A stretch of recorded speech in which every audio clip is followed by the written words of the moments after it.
शुभेच्छा देतो। या ठिकाणी आज 3 जानेवारी क्रांतीज्योती सावित्रीबाई फुले यांचा जन्मदिन, यांची जयंती औचित्य साधून या ठिकाणी पालक मेळावा आयोजित केला। खूप हा आजचा दिवस चांगला आहे।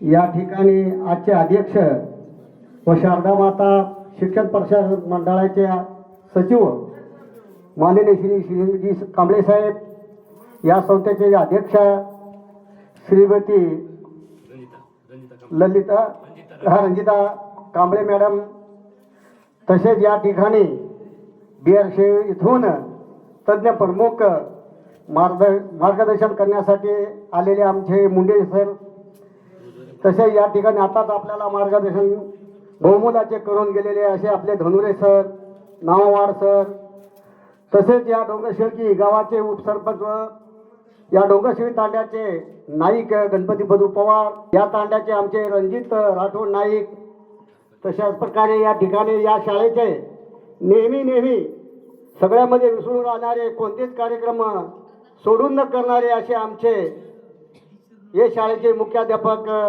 गायकवाड सर, शिक्षक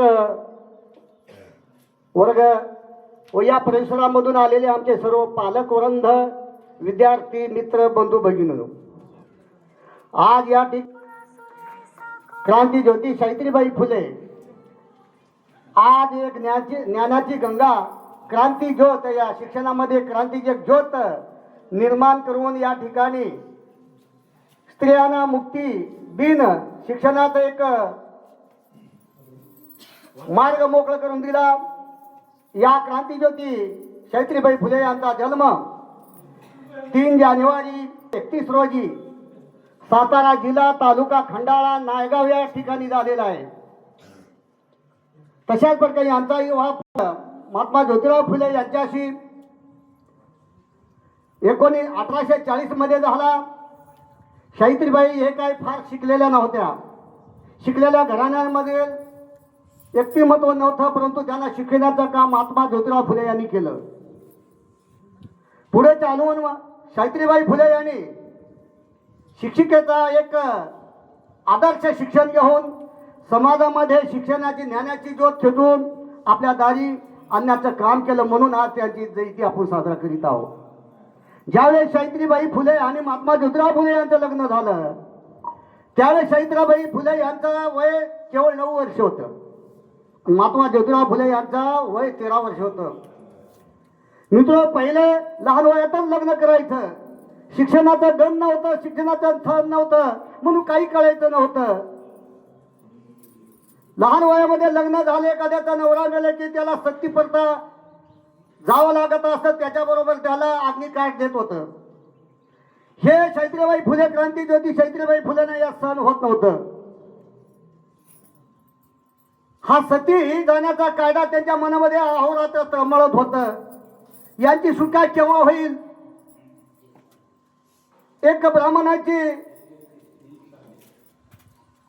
विधवा झाला, बाई गरोदर होती, त्याला सुद्धा या ठिकाणी अग्निकाठ द्यायची वेळ आली, परंतु त्यामध्ये सावित्रीबाई फुले आणि महात्मा ज्योतिराव फुले त्यांना वाचवण्याचं काम केलं। त्यांचा मुलगा, त्या विधवा स्त्रीला एक मुलगा झाला, त्याचं नाव वसंत ठेवण्यात आलं। पुढे त्यांचं लग्न केलं, आंतरजातीय विवाह।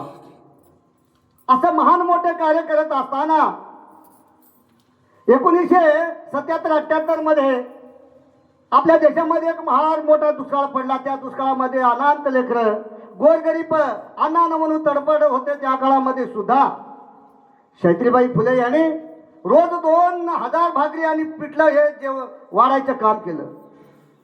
एवढं मोठं योगदान एक न शिकलेली स्त्री आज या ठिकाणी एवढं समाजकार्य घडून आणतं, तर आज त्यांच्या योगदानामुळे आज कोणी मुख्याध्यापिका होत आहे, प्राचार्य होत आहे, डॉक्टर, इंजिनियर, अध्यक्ष, विमानाचे पायलट, केवढं मोठं योगदान आहे सावित्रीबाई फुलेचं।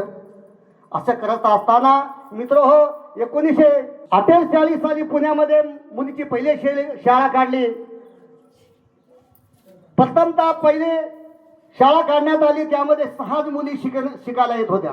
कालांतराने ते शाळा बंद पडली। तो हिंमत सोडली नाही, धैर्य सोडली नाही, त्याने पुढे चालू ते शाळा खंबीररित्याने उभा केलं। त्यामध्ये 48 मुली येऊ लागल्या आणि त्या 48 मुलीचं मुख्याध्यापका म्हणून या ठिकाणी कार्यभूषणाचं काम आमच्या क्रांतीज्योती सावित्रीबाई फुले यांनी दाखवून दिलं. म्हणून आज आपण अभिमानाने या ठिकाणी त्यांच्या शिक्षण घेत आहोत. एवढं करत असताना मित्र हो 1887 मध्ये महात्मा ज्योतिराव फुले सावित्रीबाई यांना सोडून गेले. तरी पण त्यांनी हिंमत सोडली नाही. खांद्याला खांदा लावून त्यांचे कार्य पुढे नेण्याचं काम केलं. असं करत असताना मित्र हो 1997 साली प्लेगचा रोग आपल्या देशामध्ये आला. हजारो लोक मृत्युमुखी पडले. त्यांच्यामध्ये काम करण्याचे योगदान क्रांतीज्योती सावित्रीबाई फुले यांनी केलं. असं करत असताना 1997 साली 1897 साली क्रांतीज्योती सावित्रीबाई फुले यांनी आपला देहत्याग करून सर्वांनी एक ज्ञानाची गंगा ज्ञानाची क्रांती घडून आणली. म्हणून आज आपण स्त्री सर्व या ठिकाणी ताठरपणाने जगत आहोत. एकाच सावित्रीबाई फुले नसते तर आपला देश आपली पिढी 100 पिढ्या महाग राहत असतो. एकाच सावित्रीबाई नसते तर आपला देश 100 पिढ्या महाग राहिला असतं. या थोर महात्माना अभिवादन करतो. या ठिकाणी या शिवजगाने आम्हाला 2 शब्द बोलण्याची संधी दिली. या ठिकाणी त्याला धन्यवाद व्यक्त करून या ठिकाणी थांबतो. जय भीम जय महाराष्ट्र.